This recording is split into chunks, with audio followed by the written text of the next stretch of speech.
So Man City celebrate their title parade with a guard of honour from Chelsea as they beat them 1-0 with their B team.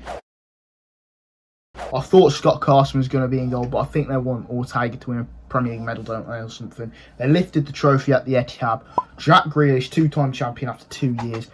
City 3 times on the bounce. Absolutely incredible by Guardiola. The game realistically didn't matter, but obviously Pep rotated. Alvarez playing. You had bloody Calvin Phillips, I think, starting his first game in the Premier League for Man City. Unbelievable stuff. And they managed to get the win anyway. 1-0. Right, De Bruyne came on in the 80th minute. Haaland coming on. But Alvarez, showing what Alvarez does best. And if, he ever gets bored of City, he can go be a number 9 somewhere else. Like, he's incredible. And obviously with the Argentine team, he has Messi. With Man City, he has De Bruyne, Haaland. Lovely stuff. Man City got the job done. Yes, Chelsea had chances. Ortega made a few good saves. Ultimately, it was Man City's time. Man City's sort of victory parade sort of thing at Etihad. There was players going everywhere. They got the trophy and they've deserved it. What Pep Guardiola has done is unprecedented. I think if he does win this Champions League, I know it would be 1 Champions League compared to Fergie's 2, but he would have won their first ever Champions League. And I don't know how many seasons.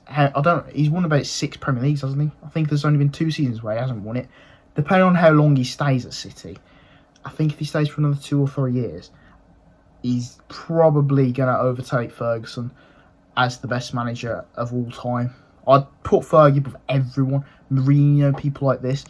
Ultimately, the excuse you could use, or sort of argument, not an excuse, is Pep had the best players. He's never struggled, whereas Mourinho has built a team like Porto, won the Champions League. Fergie obviously didn't have the amount of money Pep has had. He generated it by winning all these leagues and stuff, but what he did at Man United was very special in the years he did it. So I don't think if Pep wins his Champions League, he's automatically above Fergie, but I think it puts him above majority of the managers because delivering that first Champions League for Man City, yes, he's had loads of money, but if he delivers it again, I presume he's going to stay now for 2 or 3 more years. If he delivers it twice, he gets put up like first or second best in the world, which, it's shown because he absolutely battered Real Madrid. He can just put up his B team. The bench was worth like 500 million or something. Outrageous stuff.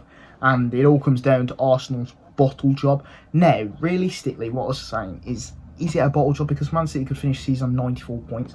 And over the times, not many teams have really hit 94 points. I think Liverpool have done it at 99 or whatever they got. They obviously got it when they lost by 1 point. The season where I think they lost 1 game to Man City. The very first sort of Jurgen Klopp push for the title.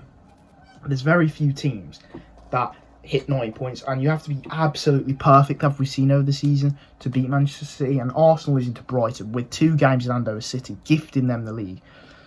And Arsenal losing to Forest with 2 games in hand, gifting City the league, is just a sign of people who sort of haven't experienced this title race before.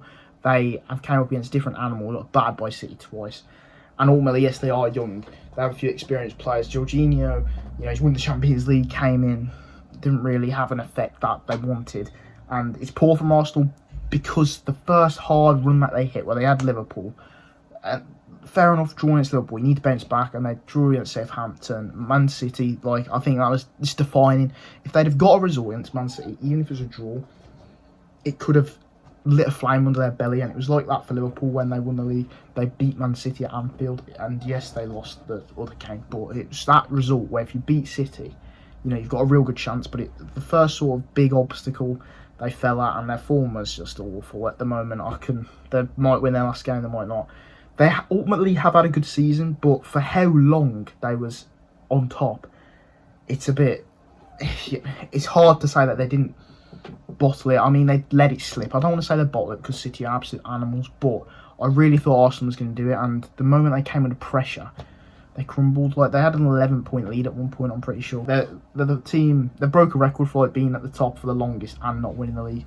Unbelievable by Mikel Arteta, really. Hopefully he learns and grows from this. I've heard that their budget's going to be increased and stuff like this, They'll spend again. But if Liverpool fix their midfield, you fully expect Liverpool to be brought up there. They know how to compete in the Premier League. Manchester United want to be back competing for a Premier League, and so do bloody Newcastle.